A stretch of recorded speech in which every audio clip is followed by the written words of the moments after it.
ശ്രീ ഹരിദാസ്, എന്നെ അത്ഭുതപ്പെടുത്തുന്നത് തെളിവുകളുണ്ട്. രാഹുലിന് എതിരെ തെളിവുകൾ ഉണ്ട്. പക്ഷേ പരാതി കൊടുക്കാൻ ഒരു യുവതിയും തയ്യാറാവുന്നില്ല എന്നുള്ളത് നമ്മുടെ കേരള സമൂഹം ഗൗരവത്തോടെ ചിന്തിക്കേണ്ട ഒരു വിഷയമല്ലേ ഇത്? അങ്ങനെ മാറി നിൽക്കുന്നതുകൊണ്ട് പല കശ്മലന്മാരും രക്ഷപ്പെട്ടു പോകുന്ന ഒരു അവസ്ഥ സംജാതമാകുന്നു. സോഷ്യൽ മീഡിയയെയും ഇത്തരത്തിലുള്ള മുഖ്യധാര ചാനൽ മീഡിയകളെയും അച്ചടി മാധ്യമങ്ങളെയും ഒരു പരിധിവരെ സ്ത്രീകൾ ഭയപ്പെടുമ്പോൾ അവർ മനസ്സിലാക്കേണ്ടത് അവരുടെ വർഗത്തിന് തന്നെ വലിയ ഒരു ആപത്താണ് അവർ ഇത്തരം പരാതി കൊടുക്കാത്തതിലൂടെ നൽകുന്നത് എന്നുള്ള കാര്യം ഒരു ബോധം അവർക്ക് വേണം. കൃത്യമായ പരാതി ഇത്തരക്കാർക്കെതിരെ കൊടുത്ത് അവർക്കെതിരെ നടപടി. ശ്രീ അനിൽ നമ്പ്യാർ അവിടെയാണ് ആ നടപടി എന്ന് പറഞ്ഞ് ഞാൻ നിർത്തിയത്. എന്ത് നടപടി എടുക്കാനാ? ഇപ്പൊ ഇവിടെ ഈ നമ്മുടെ യെദൂരിയപ്പയെ കുറിച്ചിട്ട് പറഞ്ഞു. പ്രജ്വൽ രേവണ്ണ മുൻ പ്രധാനമന്ത്രിയുടെ കൊച്ചുമകനാണ്. ഈ അതുമാതിരി തന്നെ ഇപ്പൊ ഈ നമ്മൾ പറഞ്ഞില്ലേ ഈ ഇദ്ദേഹം നമ്മുടെ ജോസ് തെറ്റയിൽ നീലൻ ഒരു IAS ഓഫീസറോട് നീല ലോഹിതദാസ് നാടാർ ആ സമയത്ത് പറയുമ്പോൾ അദ്ദേഹത്തിന്റെ പ്രായം എന്താണ്? AK ശശീന്ദ്രന്റെ കാര്യത്തില് ശ്രീ ജയരാജ് ഇവിടെ അല്പ ന്യായീകരണം നടത്തിയെന്ന് പറഞ്ഞു കഴിഞ്ഞാൽ ഒരു മാധ്യമ പ്രവർത്തക ആ മാധ്യമ സ്ഥാപനം പൂട്ടാതിരിക്കുക എന്തെങ്കിലും ആവട്ടെ, പക്ഷെ ആ മാധ്യമ സ്ഥാപനത്തിൽ ആ പെൺകുട്ടിയോട് അദ്ദേഹം സംസാരിക്കുമ്പോൾ അദ്ദേഹത്തിന്റെ പ്രായം എന്താണ്?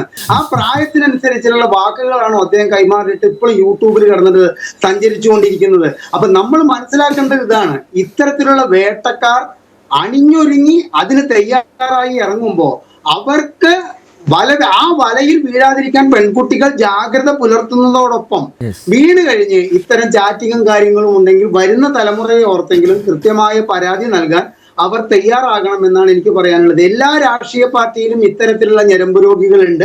ആ ഞരമ്പ് രോഗികളെ സംരക്ഷിക്കാൻ ഒരു വിഭാഗം കൃത്യമായിട്ട് തയ്യാറാകുന്നു എന്നുള്ളത് തന്നെ ഇത്തരത്തിലുള്ള ആൾക്കാരുടെ എണ്ണം വർദ്ധിച്ചു വരികയും അവരുടെ വേട്ടക്കാരുടെ അവർ എത്ര ഇരകളെ ഇവിടെ ഒരു മാനസിക വിദഗ്ധനായിട്ടുള്ള ജയരാജ് പറഞ്ഞതുമാതിരി തന്നെ ഞാൻ എത്ര പേരെ ഇങ്ങനെ കൈകാര്യം ചെയ്തു എന്നുള്ള ഒരു റെക്കോർഡ് മനസ്സിൽ സൂക്ഷിച്ചുകൊണ്ട് അതിൽ അഹങ്കരിക്കുന്ന ഒരു യുവത്വമാണ് ഇത്തരം കാര്യങ്ങളിലേക്ക് കൂടുതൽ എടുത്തു ചാടുന്നത് എന്നുള്ള കാര്യം പറയുമ്പോൾ ഞാനിവിടെ ഒരു സംഗതി ഞാൻ പറയുകയാണ്.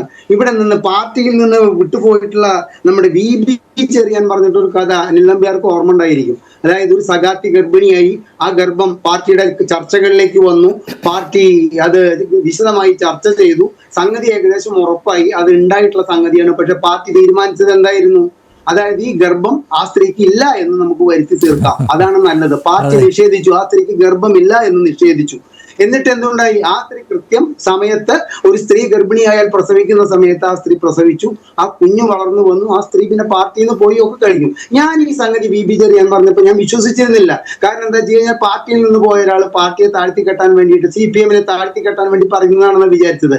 പക്ഷേ ഏകദേശം 2002-2003 ഈ VB ചെറിയാൻ ആരോപണം ഉന്നയിച്ചിട്ടുള്ള അതേ വ്യക്തിക്കെതിരായിട്ട് ആലപ്പുഴ ജില്ലയിൽ നിന്നും ഒരു സ്ത്രീയുടെ രോദനം ഉയർന്നു വന്നു. എന്റെ മകൻ ഇന്ന നേതാവിനെ അവിഹിതത്തിൽ എനിക്കുണ്ടായിട്ടുള്ള കുഞ്ഞാണ്, ഇവ ഇങ്ങനെ ഒളിവിൽ താമസിക്കുന്ന സമയത്ത് എപ്പോഴും ഉണ്ടായിട്ടുള്ളതാണ്. പക്ഷെ ആ സ്ത്രീയുടെ രോദനം അന്ന് ഇത്ര സമൂഹ മാധ്യമം ഇത്ര സജീവമല്ല, നിങ്ങൾ ചാനലുകാരും സജീവമല്ല, പത്രത്തിൽ 1-2 ദിവസം 1-2 കോളം വാർത്തകൾ വന്നത് ഒഴിച്ചു കഴിഞ്ഞാൽ പിന്നീട് ഒന്നും ഉണ്ടായില്ല. ഞാൻ ഈ സംഭവം ഇവിടെ പറയുന്നത് CPM താഴ്ത്തിക്കെട്ടാൻ വേണ്ടിയിട്ടല്ല, പക്ഷെ പാർട്ടി നേതാക്കൾ തീരുമാനിക്കുകയാണ് ഇത്തരം കാര്യങ്ങളിൽ. ഇവിടെ കോൺഗ്രസ് പ്രതിനിധി ചോദിച്ചു ഞങ്ങളുടെ പാർട്ടിയിൽ ആരാണ് എതിർത്ത്? ജിൻഡോ ജോൺ ഒരു ആൺകുട്ടിയായിട്ട് ഈ പ്രശ്നത്തിൽ അദ്ദേഹം ഇന്നലെ കൃത്യമായിട്ടുള്ള എതിർത്തുകൊണ്ട് തന്നെ അദ്ദേഹം സംസാരിച്ചിട്ടുണ്ട്. എല്ലാ സ്ഥാനമാനങ്ങളും വെടിയണം എന്ന് പറഞ്ഞിട്ടുള്ളവരുണ്ട് പാർട്ടിയിലെ. അപ്പോ ഇത്തരത്തിൽ പാർട്ടിയിൽ ഇത്തരത്തിലുള്ള, ഞാൻ VB ചെറിയാന്റെ കാര്യത്തിലേക്ക് പോയത് വീണ്ടും പറയുകയാണെങ്കിൽ ഞാൻ CPM അവഹേളിക്കാനല്ല, പക്ഷെ അന്ന് പാർട്ടി എത്തരത്തിലാണോ സംരക്ഷിച്ചത്? ഗർഭമില്ല. അതുപോലെ തന്നെ ഇവിടെ ഇപ്പൊ കുഞ്ഞിനെ കൊല്ലാൻ നമുക്ക് അബോർഷൻ നടത്താം, ഗർഭഛിദ്രം നടത്താമെന്ന് രാഹുൽ മാങ്കൂട്ടത്തിൽ പറഞ്ഞു എന്നതിന്റെ തെളിവ് തേടുകയാണ് ആര്? കോൺഗ്രസ്. അതിന്റെ തെളിവ് ഞാൻ പറഞ്ഞിട്ടില്ല എന്ന് രാഹുൽ മാങ്കൂട്ടം പറയാത്തിടത്തോളം കാലം അത് രാഹുൽ മാങ്കൂട്ടം പറഞ്ഞത് തന്നെയാണെന്നാണ് ഞങ്ങൾക്ക് പറയാനുള്ളത്. അപ്പൊ കുറെ നേതാക്കൾ, ശ്രീകണ്ഠനായാലും K മുരളീധരനായാലും അതുപോലെ തന്നെ VD സതീശനായാലും സംരക്ഷിച്ചതുകൊണ്ട് നമ്മുടെ രാഹുൽ മാങ്കൂട്ടത്തിൽ ഇത്തരത്തിലൊരു തെറ്റ് ചെയ്തിട്ടില്ലെന്ന് കേരളത്തിലെ നിങ്ങൾ ഒരു കാര്യം മനസ്സിലാക്കുക കോൺഗ്രസിന്റെ സുഹൃത്തെ, കേരളത്തിൽ ഈ കോൺഗ്രസും BJPയും CPM അല്ലാത്തൊരു സമൂഹമാണ് ആര് അധികാരത്തിൽ കയറണമെന്ന് കൃത്യമായിട്ട് നിശ്ചയിക്കുന്നത്. അതൊരു 15% വോട്ടർമാരുണ്ട്. ആ വോട്ടർമാരിൽ നിങ്ങൾ എന്നെ പെടുത്തു. അത്തരത്തിലുള്ളൊരു 15% വിശ്വാസം വരുന്നത് ഒന്നും ഇന്നലത്തെ അദ്ദേഹത്തിന്റെ പത്രസമ്മേളനത്തില്ല. പക്ഷെ അദ്ദേഹത്തിന് ആത്മധൈര്യമുണ്ട്. അതാണ് അദ്ദേഹം ചിരിച്ചുകൊണ്ട് പത്രക്കാരുടെ ചോദ്യങ്ങളെ മുഴുവൻ അടിച്ചമർത്തിക്കൊണ്ട് ഞാൻ പറയുന്നത് കേൾക്കാനാണ്, ഞാനാണ് പത്രസമ്മേളനം നടത്തുന്നത്, ഞാനാണ് പിണറായി വിജയന്റെ പത്രസമ്മേളനത്തിലെ ധാർഷ്ട്യങ്ങളെ കുറിച്ചിട്ട് വാതോരാതെ ചർച്ചകളിൽ സംസാരിച്ചൊരു വ്യക്തി ഇന്നലെ പറഞ്ഞിട്ടുള്ളതാണ്.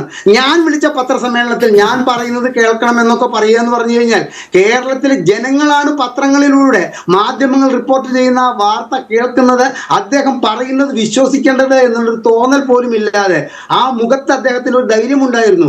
എനിക്ക് ഗോഡ് ഫാദർമാർ പാർട്ടിയിലുണ്ട്, അവരെന്നെ സംരക്ഷിക്കും. പക്ഷെ ഇവിടെ BJP പ്രതിനിധി ചോദിച്ച വലിയൊരു ചോദ്യം ബാക്കിയാവുകയാണ്, എവിടെ പോയി ആ ഗോഡ് ഫാദർ?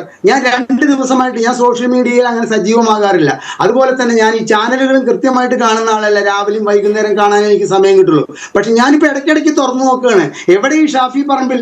അടൂരിൽ നിന്ന് പാലക്കാടുള്ള വലിയൊരു വിഭാഗം കോൺഗ്രസ്സുകാരെ മുഴുവൻ മുഷിപ്പിച്ചുകൊണ്ട് ചരടിൽ കെട്ടിയിറക്കിയിട്ട് ഇയാളെ അവിടെ നിന്ന് ജയിപ്പിച്ചിട്ട് അഹങ്കാരത്തിന് മുകളിൽ മറ്റൊരു അഹങ്കാരിയാക്കാൻ വേണ്ടി വിട്ടുകൊടുത്തിട്ടുള്ള ആ ഗോഡ് ഫാദർ ആണ് സത്യത്തിൽ പറഞ്ഞാൽ ഇതിന് മറുപടി പറയേണ്ടത്. സുരാനിൽ നമ്പ്യാർ.